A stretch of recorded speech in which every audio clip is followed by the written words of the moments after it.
Саламатсыздарбы, сиздер көрүп жаткан Лондон BBC студияда Акчолпон Койчиева.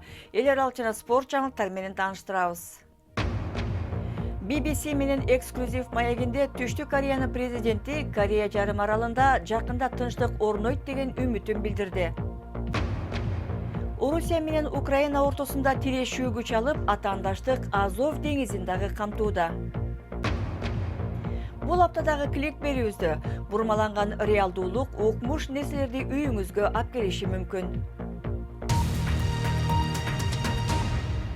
Өзөктү коркунуч келтирген тараптан өнөккө айланышы.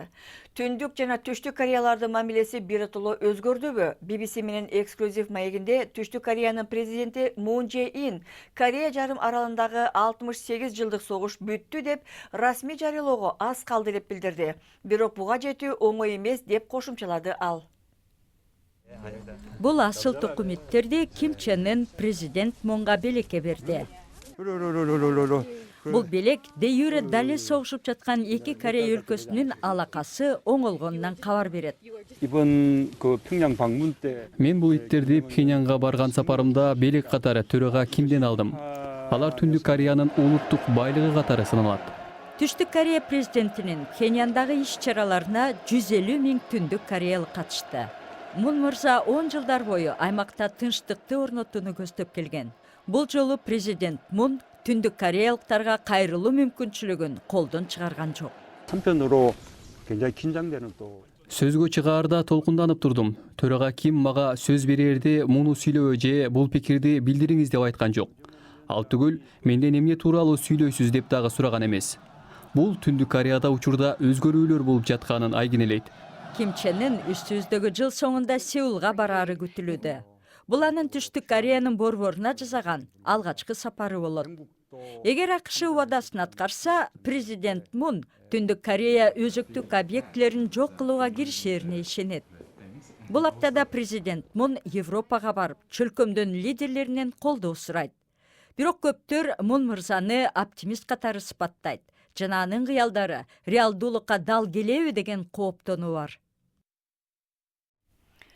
Украинадагы чыр-чатактын андан ары күчөгөнү байкалууда. 2003 жылы Украина менен Орусия бири-биринин кемелерине Азов деңизи аркылуу ээн эркин каттоо укугун беришкен.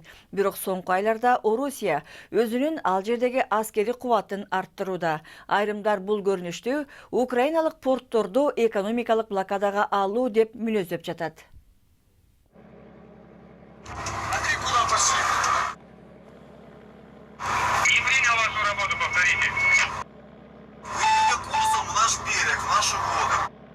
Азов деңизи Швейцариянын территориясына барабар.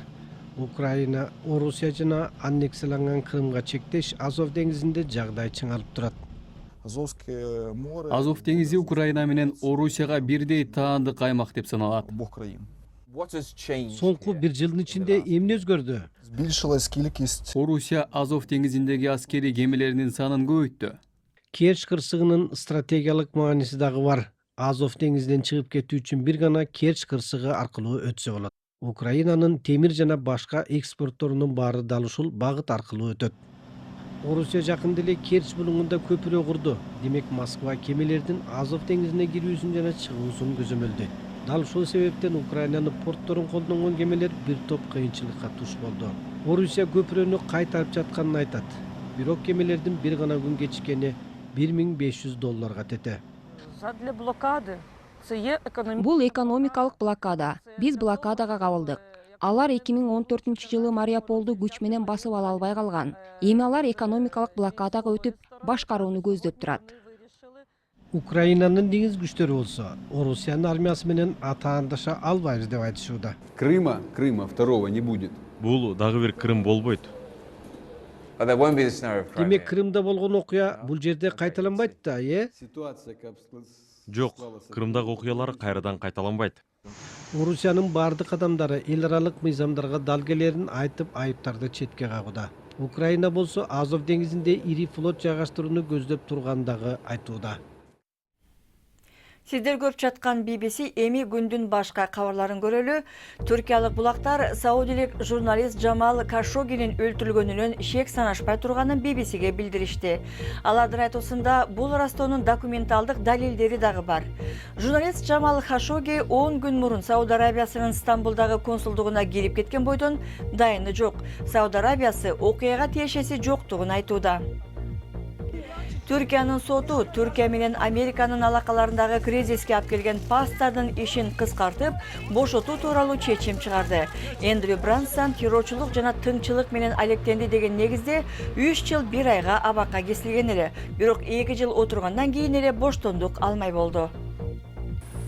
Американын бийликтери өлкөнүн тарыхындагы эң кесипеттүү Майкл Боронунун айынан 12 киши набыт болгондугун билдиришти. Борон чапкын бүтүндөй конуштарды талкалап, миңдеген үй жайлар тыптыйпыл болду. Миңдеген кишилер турак жайсыз калды. Камсыздандыруучу фирманын эсебине караганда, Майкл Борону $8 миллиард зыян алып келди. Sony фирмасы PlayStation 4-түн ордуна жаңысы чыгат деп билдирүүдө. Ал эми бурмаланган реалдуулук үйүңүзгө ойго келбеген нерселерди алып келиши мүмкүн. Кезекте клик.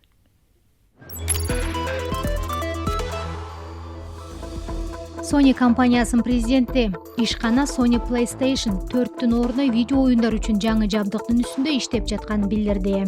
Sony жана башка технология компаниялары интернетте видео оюндарын өнүктүрүү үчүн аралыкта башкарылган серверлерди караштырууда.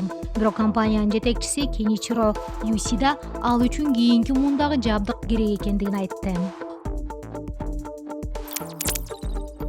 Ушул аптада Magic Leap аттуу виртуалдык дүйнө багытында иш жүргүзгөн компания биринчи жыйын өткөрдү.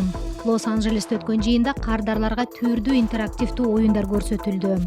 Алардын арасында тапанча менен атышуу же робот учактарды башкаруу сыяктуу оюндар бар. Бул жабдыктын жардамы менен төркү үйүңүздү каалаганда өзгөртө аласыз. Ал эми көркөм тасмаларга мыкты графикалык эффект кошкон үчүн Оскар алган Framestore компаниясы бир нече адам катыша алган видео оюндагы сунуштады. Жапония университетинин окумуштуулары түрү суук деп саналган роботту көрсөттү. Жылмакай, соймологон жана ишин так аткарган жылан сымал робот тепкичтерден оңой эле чыгып же түшө алат. Келечекте бийик имараттардын терезе жуулгучтарынын ордуна колдонсо болот окшойт.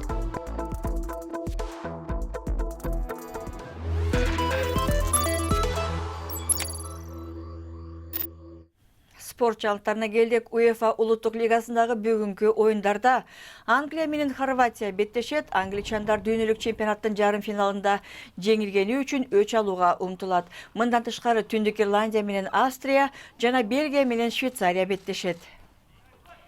Эл аралык достук мелдештеринде болсо, Риядда Бразилия менен Сауд Арабия командалары таймашат. Бразилиянын курама командасы Ливерпулдагы Алиссондун ордуна Манчестер Ситидеги дарбазачы Эдерсонду тандады. Ошондой эле Түштүк Корея 2-1 менен Уругвайды утту. Колумбия 4-2 эсебинде АКШны утуп алды. Кесиптик футболго өткөн Усейн Болт биринчи голун киргизди. Ал Австралиянын А лигасындагы команда үчүн ойноп 2 гол киргизген. Теги ямайкалык 8 жолку олимпиялык чемпион гол киргизгенден кийин өзүнүн жеңиштик позасын көрсөттү. Анын командасы 4-0 эсеби менен жеңишке жетти. Жаңылыктын соңунда учак менен 19 саат бою учкан кандай деп ойлойсуз? Муну учак бортундагы 150 кишиден сураш керек.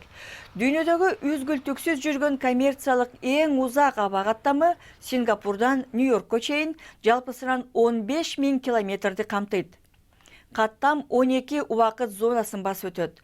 Сингапур аба жолдору өтө кымбат болгон үчүн 5 жыл мурда токтотулган бул каттамды кайра баштоодо. Узак каттамдан кийин убакытка көнүш кыйында. Бул жана башка жаңылыктар биздин интернет сайтыбызда турат. Биздин дарек bbc-kыргыз.com. Берүүбүздү биз ушуну менен жыйынтыктайбыз. Аны алып барган Акчолпон Койчиева. Дем алыш күндөр көңүлдүү өтсүн. Саламатта болуңуздар.